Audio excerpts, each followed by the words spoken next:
नमस्कार। आज हम एक ऐसी कहानी में उतर रहे हैं जो जुनून, अवलोकन और प्रकृति के गहरे ज्ञान की शक्ति का आप कह सकते हैं एक जीता जागता प्रमाण है। ये कहानी है डॉक्टर रामगिर भगवानवीर गिरी की। उन्हें सम्मान से आयुर्वेद रत्न भी कहा जाता है। हमारे पास उनके जीवन पर आधारित एक विस्तृत लेख है जो उनके इस पूरे सफर को दिखाता है। हमारा लक्ष्य ये समझना है कि कैसे एक व्यक्ति जिनकी औपचारिक शिक्षा देखा जाए तो काफी सीमित थी, अपने अनुभव और समर्पण के बल पर औषधीय पौधों के क्षेत्र में भारत के आप कह सकते हैं अग्रणी विशेषज्ञों में से एक बन गए और उन्हें राष्ट्रीय स्तर पर सम्मान भी मिला। ये कहानी सिर्फ उनकी नहीं है, बल्कि उस पारंपरिक ज्ञान की धारा की भी है जो अक्सर अकादमिक जगत की चकाचौंध में कहीं कहीं पीछे छूट जाती है। ठीक है, तो चलिए इसे समझते हैं गहराई से। बिल्कुल। और ये कहानी इसलिए भी महत्वपूर्ण है क्योंकि हमें सोचने पर मजबूर करती है कि ज्ञान असल में है क्या। क्या ये सिर्फ विश्वविद्यालयों की डिग्री तक सीमित है, या फिर प्रकृति के जो प्रयोगशाला है उसमें बिताए गए वर्षों का निचोड़ भी उतना ही, या शायद उससे भी ज्यादा मायने रखता है। डॉक्टर गिरी का जीवन इसी पारंपरिक अनुभव वाले ज्ञान के मूल्य और उसके संरक्षण की जो तत्काल आवश्यकता है उसे रेखांकित करता है। इसे जानना जरूरी है क्योंकि ये हमें विशेषज्ञता के हमारी अपनी परिभाषाओं पर सवाल उठाने को प्रेरित करता है। तो चलिए उनके जीवन के शुरुआती पन्नों से शुरू करते हैं। डॉक्टर रामगिरी का जन्म 10 जुलाई 1953 को महाराष्ट्र के अकोला जिले के पाथर्डी गांव में हुआ था। पृष्ठभूमि काफी साधारण थी और शिक्षा भी स्नातक स्तर यानी बीए तक ही सीमित रही। औपचारिक शिक्षा के नजरिए से देखें तो ये कोई बहुत असाधारण शुरुआत नहीं लगती। 1977 में लगभग 24 साल की उम्र में उन्होंने महाराष्ट्र वन विभाग में वन रक्षक फॉरेस्ट गार्ड के तौर पर काम शुरू किया। ये वो पद है जो वन सेवा की पहली सीढ़ी माना जाता है ना? ये हाँ, बिल्कुल पहली सीढ़ी। और यहीं से असल में कहानी दिलचस्प मोड़ लेती है। अपनी औपचारिक शिक्षा की सीमाओं के बावजूद डॉक्टर गिरी के पास कुछ ऐसा था जो किताबों में नहीं मिलता। क्या था वो?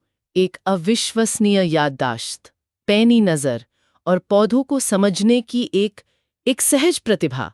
कहा जाता है कि वे बिना किसी किताब या नोट की मदद के पलक झपकते ही 1000 से ज्यादा पौधों की प्रजातियों को पहचान सकते थे। 1000 से ज्यादा?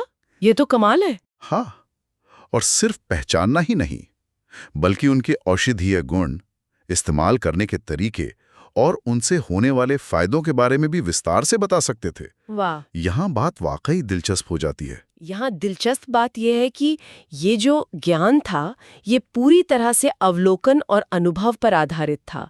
ये उस तरह की जीवित शिक्षा है जो रोजमर्रा के संपर्क, गहरे ध्यान और प्रकृति के साथ एक अटूट रिश्ते से पैदा होती है। ये अकादमिक वर्गीकरण से परे है बिल्कुल। आज के दौर में जहाँ जानकारी किताबों और इंटरनेट पर इतनी आसानी से उपलब्ध है, इस तरह की सहज प्रतिभा, प्रकृति के साथ इतना गहरा आंतरिक संबंध और उस ज्ञान को अपनी स्मृति में सहेज कर रखने की क्षमता, ये सचमुच दुर्लभ है। ये हमें याद दिलाता है कि सीखने के रास्ते कितने विविध हो सकते हैं और शायद हमने कुछ पारंपरिक तरीकों को नज़रअंदाज कर दिया है। बिल्कुल सही कहा। और उनकी इस अनोखी काबिलियत पर जल्द ही विभाग की नजर पड़ी। ये कोई छुपी रहने वाली बात नहीं थी, जाहिर है। उनके काम और ज्ञान को देखते हुए महाराष्ट्र सरकार ने उन्हें 4 विशेष वेतन वृद्धि स्पेशल इंक्रीमेंट्स दी। ये अपने आप में एक बहुत बड़ा सम्मान था, खासकर वन विभाग जैसी सरकारी सेवा में, जहां ऐसी पदोन्नतियां नियमों के तहत ही होती हैं। ये उनके असाधारण योगदान की सीधी स्वीकारोक्ति थी एक तरह से। हाँ, 4 वेतन वृद्धि ये वाकई असामान्य है। ये दिखाता है कि उनका योगदान कितना महत्वपूर्ण माना गया। हाँ, वो धीरे धीरे पदोन्नति पाते गए और 2007 तक राजपत्रित वन रेंज अधिकारी, गैजेटेड फॉरेस्ट रेंज ऑफिसर के सम्मानित पद तक पहुंच गए। लेकिन दिलचस्प बात यह है कि इस पद पर पहुंचने के बाद जहां कई लोग अपने करियर के शिखर का आनंद लेते, उन्होंने स्वैच्छिक सेवानिवृत्ति ले ली, वॉलंटरी रिटायरमेंट। अच्छा, उस पद पर पहुंचकर? जी हाँ, उनका मकसद साफ था। अब वो अपना पूरा समय और ऊर्जा उस विशाल ज्ञान को दूसरों के साथ बांटने में लगाना चाहते थे, जिसे उन्होंने इतने सालों में सहेजा था। अगर हम इसे बड़ी तस्वीर से जोड़ें तो उनके करियर के दौरान निभाई गई भूमिकाएं भी कम महत्वपूर्ण नहीं थी। उन्हें महाराष्ट्र वन प्रशिक्षण महाविद्यालय चिखलदरा का प्रमुख बनाया गया। सोचिए, एक व्यक्ति जिसके पास खुद औपचारिक वनस्पति विज्ञान की डिग्री नहीं है, वो भविष्य के वन अधिकारियों को प्रशिक्षित कर रहा था। हाँ, ये वाकई गौर करने वाली बात है। ये दिखाता है कि उनके व्यवहारिक ज्ञान का कितना सम्मान था। और फिर महाराष्ट्र राज्य वन विभाग की वन औषधि समिति, फॉरेस्ट मेडिसिन कमेटी के अध्यक्ष के तौर पर उनके पास सीधे राज्य की नीतियों को प्रभावित करने का मौका था। ये व्यवहारिक जमीनी ज्ञान का संस्थागत स्तर पर सम्मान पाना और नीति निर्माण में उसकी भूमिका स्थापित होना था।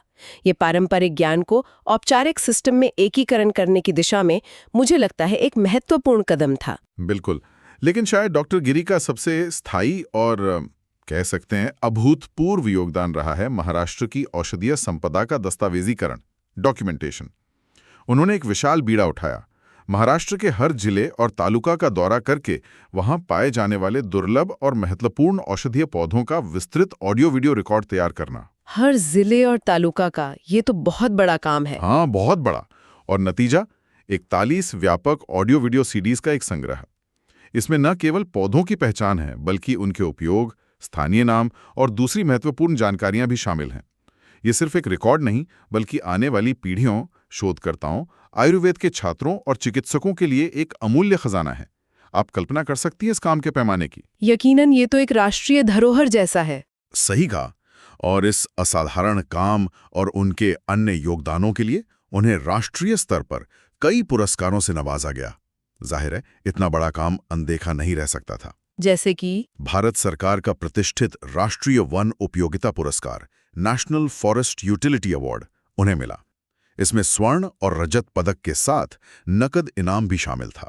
जैसे 2002-2003 के पुरस्कार के लिए 10,000 रुपए का उल्लेख मिलता है। इससे पहले भी 1983 में ही उन्हें तत्कालीन कैबिनेट मंत्री स्वरूप सिंह नाइक द्वारा स्वर्ण और रजत पदक दिए गए थे। ये उनके शुरुआती काम की पहचान थी। 1993 में उन्हें तत्कालीन केंद्रीय वन मंत्री कमलनाथ जी द्वारा राष्ट्रीय पुरस्कार और रजत पदक से सम्मानित किया गया। 1998 में उन्हें चिपको आंदोलन के प्रणेता और प्रसिद्ध पर्यावरणविद सुंदरलाल बहुगुणा जी ने सम्मानित किया। अरे वाह, बहुगुणा जी ने! ये तो पर्यावरण संरक्षण और पारंपरिक ज्ञान के संगम का सम्मान हुआ। बिल्कुल। फिर 2002 में मुंबई में तत्कालीन मुख्यमंत्री विलासराव देशमुख ने उन्हें स्वर्ण पदक प्रदान किया। और हाल ही में 2015 में पुणे के प्रसिद्ध वैद्य खादी वाले संस्थान द्वारा उन्हें वन मित्र पुरस्कार से सम्मानित किया गया। ये पारंपरिक चिकित्सा समुदाय में उनके योगदान को दर्शाता है। ये पुरस्कारों की सूची वाकई प्रभावशाली है, लेकिन इसका महत्व सिर्फ व्यक्तिगत उपलब्धि से कहीं ज्यादा है मुझे लगता है। पारंपरिक ज्ञान जो अक्सर मौखिक परंपराओं में जीवित रहता है, उसके लुप्त होने का खतरा हमेशा बना रहता है ना? डॉक्टर गिरी का ये जो ऑडियो विजुअल दस्तावेजीकरण का काम है, ये इस ज्ञान को ठोस रूप में संरक्षित करने का एक आधुनिक और बहुत प्रभावी तरीका था। ये सीडीज उस ज्ञान को सुलभ बनाती हैं जिसे शायद लिखा भी नहीं जा सकता था। पौधे की बनावट, उसका प्राकृतिक परिवेश, उसके बारे में स्थानीय मान्यताएं, ये सब कुछ। सही कहा। और ये पुरस्कार ये दर्शाते हैं कि उनके काम को न केवल सरकारी तंत्र ने पहचाना, बल्कि पर्यावरण कार्यकर्ताओं और पारंपरिक चिकित्सा पद्धतियों से जुड़े समुदायों ने भी पहचाना और सराहा। ये एक तरह से उस खाई को पाटने जैसा है जो अक्सर औपचारिक विज्ञान और पारंपरिक ज्ञान के बीच देखी जाती है। बिल्कुल। और एक शिक्षक के रूप में डॉक्टर क्री का प्रभाव शायद उनके दस्तावेजीकरण के काम जितना ही व्यापक है। उन्होंने अपने जीवन काल में भारत भर के प्रतिष्ठित संस्थानों में 3000 से अधिक व्याख्यान दिए हैं। 3000 से ज्यादा? ये संख्या ही अपने आप में जबरदस्त है ना? और ये व्याख्यान कहाँ हुए? प्रमुख विश्वविद्यालयों में, जैसे नागपुर विश्वविद्यालय, अमरावती विश्वविद्यालय, मराठवाड़ा, पुणे और डॉक्टर पंजाबराव देशमुख कृषि विद्यापीठ अकोला में। फिर आयुर्वेद कॉलेज, महाराष्ट्र के लगभग हर आयुर्वेद कॉलेज में, नागपुर, पुणे, धुले, पुसद जैसे बड़े संस्थानों से लेकर छोटे कॉलेजों तक। सोचिए, आयुर्वेद के भावी चिकित्सकों को सीधे उस व्यक्ति से सीखने का मौका मिला जो जमीन से जुड़ा है, जिसने पौधों को जिया है। हाँ, ये बहुत बड़ी बात है। थ्योरी के साथ प्रैक्टिकल का सीधा जुड़ाव। बिल्कुल। फिर वन प्रशिक्षण संस्थान सिर्फ महाराष्ट्र ही नहीं, बल्कि चंद्रपुर से लेकर देहरादून स्थित प्रतिष्ठित भारतीय वन सर्वेक्षण, फॉरेस्ट सर्वे ऑफ इंडिया तक उन्होंने देश भर के वन अधिकारियों को प्रशिक्षित किया। और फार्मेसी कॉलेज अमरावती और अहमदनगर जैसे फार्मेसी कॉलेजों में भी उन्होंने अपने ज्ञान को साझा किया।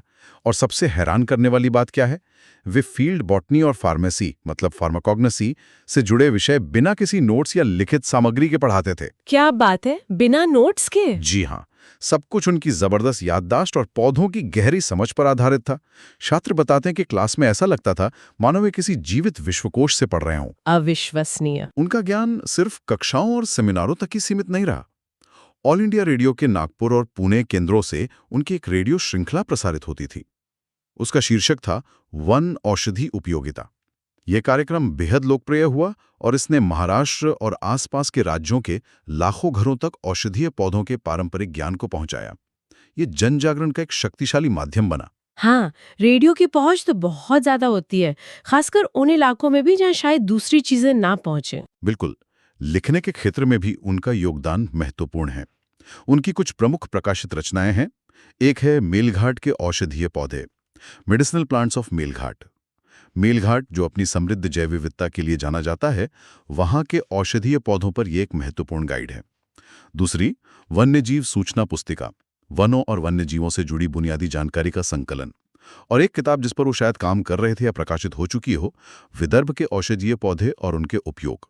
इसे उनके सबसे व्यापक कामों में से एक माना जा रहा था। इतने बड़े पैमाने पर शिक्षण, फिर रेडियो प्रसारण और लेखन, इसका जो मिला जुला प्रभाव है वो जबरदस्त होता है। ये पारंपरिक ज्ञान को औपचारिक शिक्षा प्रणाली यानी विश्वविद्यालय, कॉलेज वगैरह, और आम जनता, रेडियो और किताबों के जरिए, इन दोनों के बीच एक पुल बनाने जैसा है। डॉक्टर गिरी ने प्रभावी ढंग से दिखाया कि ज्ञान को अलग अलग माध्यमों से कैसे फैलाया जा सकता है और कैसे ये माध्यम एक दूसरे के पूरक बन सकते हैं। उनका काम ये एक महत्वपूर्ण प्रश्न उठाता है कि ज्ञान के प्रसार का सबसे प्रभावी तरीका क्या है?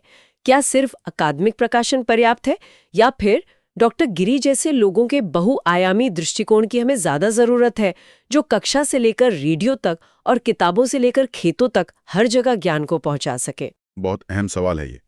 अब बात करते हैं उनकी विशेषज्ञता के विशिष्ट क्षेत्रों की। ये सूची देखकर अंदाजा लगेगा कि उनका ज्ञान कितना गहरा और विविध था। पहला तो है द्रव्य गुण विज्ञान। यह आयुर्वेद की शाखा है जो जड़ी बूटियों और उनके औषधीय गुणों का अध्ययन करती है। कहा जाता है कि वे BAMS पाठ्यक्रम में शामिल 370 से ज्यादा औषधीय पौधों पर महारत रखते थे। 370 से ज्यादा? पूरा सिलेबस ही उनकी जुबान पर था, समझ लीजिए। हाँ, कुछ वैसा ही।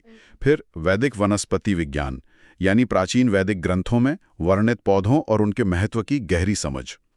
जैव विविधता संरक्षण, सिर्फ पौधों को पहचानना ही नहीं, बल्कि दुर्लभ और लुप्तप्राय प्रजातियों के संरक्षण के तरीकों में भी विशेषज्ञता। नक्षत्र और राशि पौधे, ये एक अनूठा क्षेत्र है जो ज्योतिषीय मान्यताओं को पौधों से जोड़ता है। आदिवासी ज्ञान, विभिन्न आदिवासी समुदायों द्वारा पीढ़ी दर पीढ़ी इस्तेमाल किए जा रहे पौधों के पारंपरिक ज्ञान का संरक्षण और समझ, ये बहुत महत्वपूर्ण है। जी हाँ, क्योंकि ये ज्ञान अक्सर कहीं लिखा हुआ नहीं मिलता। सही कहा।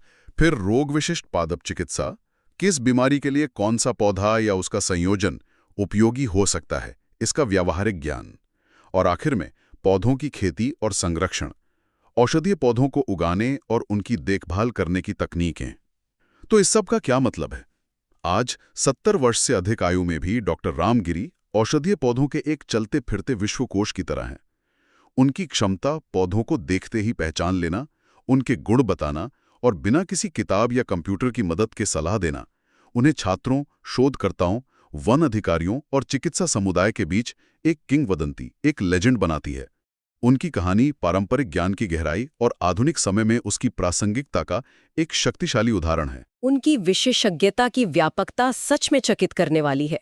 वे प्राचीन ग्रंथों, ज्योतिषीय परंपराओं, आदिवासी समुदायों के ज्ञान और आधुनिक संरक्षण तकनीकों को एक साथ जोड़ते हैं। ये एक समग्र, होलिस्टिक दृष्टिकोण है जो आज की अति विशिष्ट सुपर स्पेशलाइज्ड दुनिया में बहुत कम देखने को मिलता है। उनकी विरासत सिर्फ उनके द्वारा संरक्षित ज्ञान तक सीमित नहीं है, वे अनगिनत लोगों के लिए प्रेरणा है, ये दिखाने के लिए कि जुनून और समर्पण से क्या हासिल किया जा सकता है।